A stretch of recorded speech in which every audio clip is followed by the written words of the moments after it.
and welcome back to my channel. My name's Holly. Today we are going to be starting my new Montessori Playroom series. I recently moved into a new house, and so I therefore get to start all over and work on my playroom. I have a whole big loft now, and I am so excited to be able to fill it up with a bunch of toys and activities for my two kids. I have a 2.5-year-old and a 7-month-old. So in this series, I'm going to start off by doing this toy rotation / all of my shelf activities, and then I will be talking about my sensory table and art station in a different video, and music and movement in another, and I'll do probably a full complete tour once I have everything done. So I am so excited to talk about my toy rotation with you guys. If you are new to Montessori, a toy rotation is basically you just put some toys on the shelf and you rotate them out every couple of weeks so that you can bring in and introduce new toys and new activities, learning experiences for your kids. So I also like to have them out so that kids can get them themselves and then not have too many so it's overwhelming, but they can put them back and take them out as they please. So for these top 4 spaces, I have for my 2.5-year-old, and then the bottom 4 are gonna be for my 7-month-old. So I got these shelves from Target and I love them. They were on sale. I'm super excited about them. I like that they are just neutral and open, and they're pretty low to the ground so my 7-month-old can reach things. I do have them fastened to the wall so my 7-month-old can pull up on them and reach everything, and they're not going to move anywhere. So don't be worried about that. But I'll go through and show you guys what I have on my shelves for them.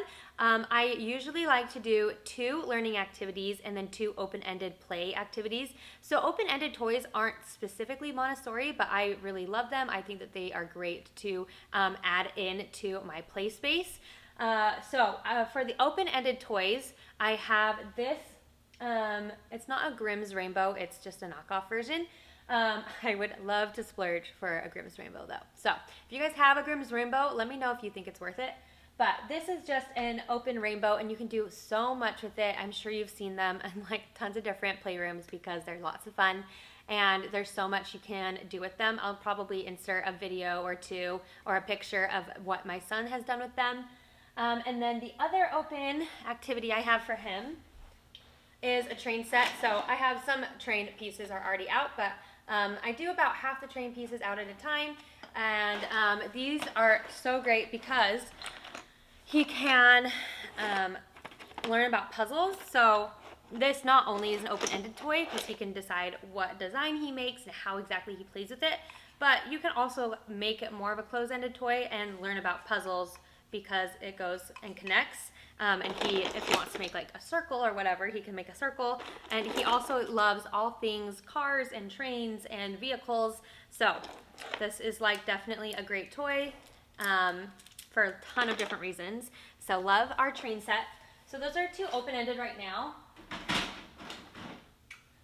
For a closed-ended, more hand-eye coordination activity, I have this mystery box.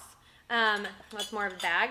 So I love mystery bags for kids because they get really excited, and especially around 2 or 3 years old, they are able to learn what things are by feel, and they get really excited about it. So if you have a 2 or 3-year-old, I would definitely try out this activity. And you can put anything really in a bag that you want. This one is a kitchen themed bag. So you can do a themed bag, or you can do objects that match together, or any objects that you find around the house really. If you do a random one, that one's definitely gonna be the hardest because kids are going to have to figure out what it is just by feel and don't have the idea of like, oh, these are all kitchen items in their heads. So in here, I just have it on a tray so it's easy for him to carry and hold and take over to either the ground or a chair over there. And he can just put his arm in and feel what's inside and then tell me what it is. So like in here, I have a whisk. And then once they're done, they can just place it on the tray. So I have the whisk. I have a straw. I have a little pour thing. And a plate, one of his own plates.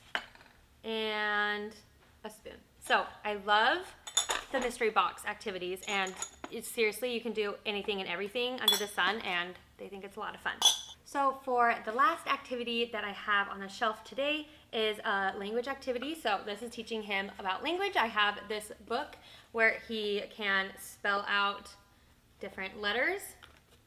And then with that is this little tracer set. So he can take this little utensil thing and trace it around the letters, and we go through letters that way.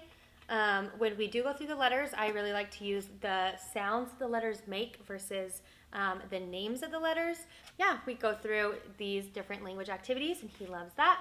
So that is it for my 2-year-old, and then I can show you now what I have out for my 7-month-old.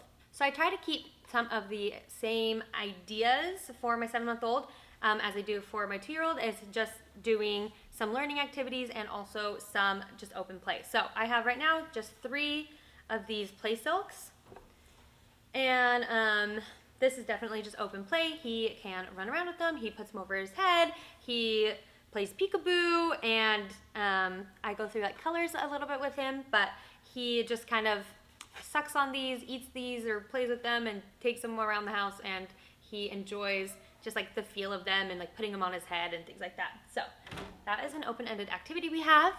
And then I have these stacking cups. So he loves to just like chew on these. He loves to bang them together. I try to show him, in Montessori, you can often do a presentation, like show how something's supposed to work, and then you can let them play how they'd like. So I try to show him how they stack, but we stack sometimes. Other times he just plays with them. So this is like slightly learning, slightly just kind of open-ended. And then down on the shelf a little bit further, I have this little penguin. So it's just like a wobble toy, so it is encouraging crawling. He is almost crawling, but not quite there yet. But anyway, he will hit this toy and it like wobbles and then makes some noise. So this encourages a lot of music and movement together, which I really love. And then lastly is one of these toys. I don't actually know what this is called, but I got it actually from my grandma. So it's a hand-me-down and I love it. And he loves, this is kind of a hand-eye coordination as well, is like pushing these up and around. And it's a great hand-eye coordination activity for him. And that is it for our toy rotation and for this shelf area.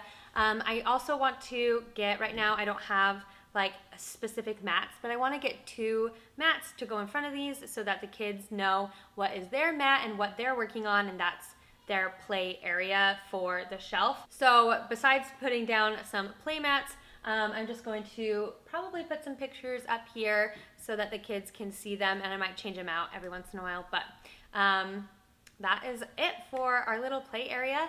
I hope you guys enjoyed it, and if you are interested in seeing how else I finish up the playroom, this right here you can see is a part of my art and sensory play area. So I'm really excited about going through and doing my other videos and showing those for you guys. So if you're interested, like and subscribe, that would be awesome. And I hope you all have a great day. Thank you so much for watching, and I'll talk to you later. Bye.